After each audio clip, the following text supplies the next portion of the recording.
We can use remote procedure calls, what are called RPCs, to be able to connect remotely to a machine. And in most cases when we do this, we're looking to control and or connect and somehow exchange information, typically manage the machine. So RPCs are very important because these are the underlying strings that we effectively spool out to all the machines we want to connect to. And we create a web of connectivity that allow us to manage, interact, and share information. And so this is the ability for us to execute objects remotely across the network on another machine and return back that information. If I open up a run line and I type in something like this, 192.168.1.1 / whatever, this is called a UNC, a Universal Naming Convention. It's basically going to be a path statement that, depending on what I put on the end of it, something like, test file, SSCP, if I actually have a share on that machine address or the name of that machine, whatever it is, that is going to be called test file. And then inside that file that's shared, I have another file called SSCP. I can connect to that and I can actually then open it up, browse it, see whatever's in there. And if I add, just another line here and something like notepad.exe, if I have an executable there, I can launch that remotely if I can connect and I have permission to do so.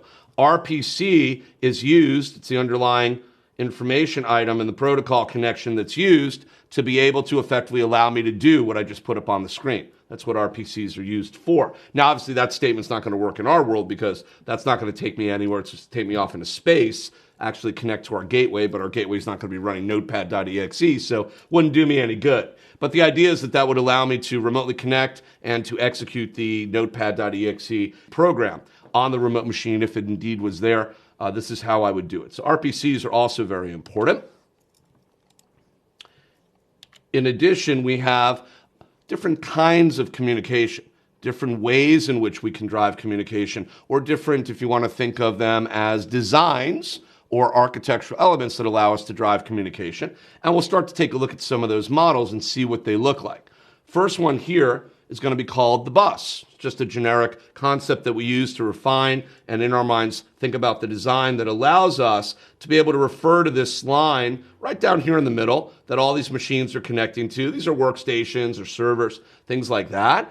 And everything you'll notice is connected to this central line right here. This is what we call the bus. The bus is that main cable that allows us to connect all the machines up together and effectively allows them to exchange information. Thing with a bus is we have to understand that if we break this connection, if any of these machines anywhere over here stop connecting, they, in other words, turn off or something happens to them, then they're not going to be available. We can no longer see them, and the other members here are not going to be able to talk to them. So we just want to know that you have to be on and stay connected to the line if you're going to be able to transmit, send, or receive information.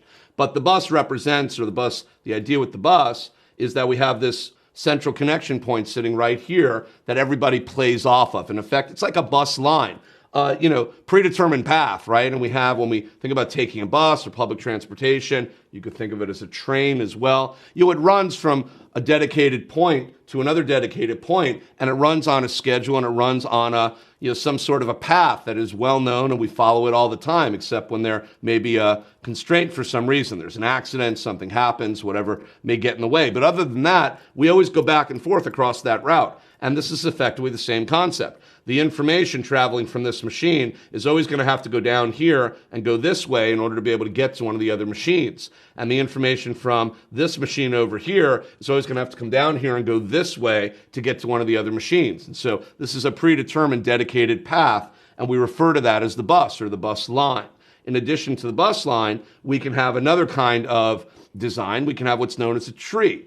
Basically a hierarchical design where we have, one or more machines sitting connected to each other in some sort of logical parent-child relationship. We're often used to hearing and seeing that when we think about networking. And so the machine at the top, if this is a server, is going to be able to have these two other servers connected to it in a relationship that allows it to sit at the top of the tree. And then these are the first level down, and then some workstations down below on this branch over here are able to connect. And if this workstation over here wants to connect up to this server, then it has to go up this pathway through this machine and up here in order to get there. If it wants to connect, this workstation does, over to this machine, it has to come up this path and not go to this machine, but rather go over here and go down.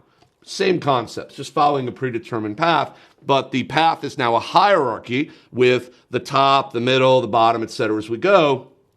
And we're laying out branches where things will exist and are linked together, and then we have a path that we can follow in order to create connectivity and exchange information.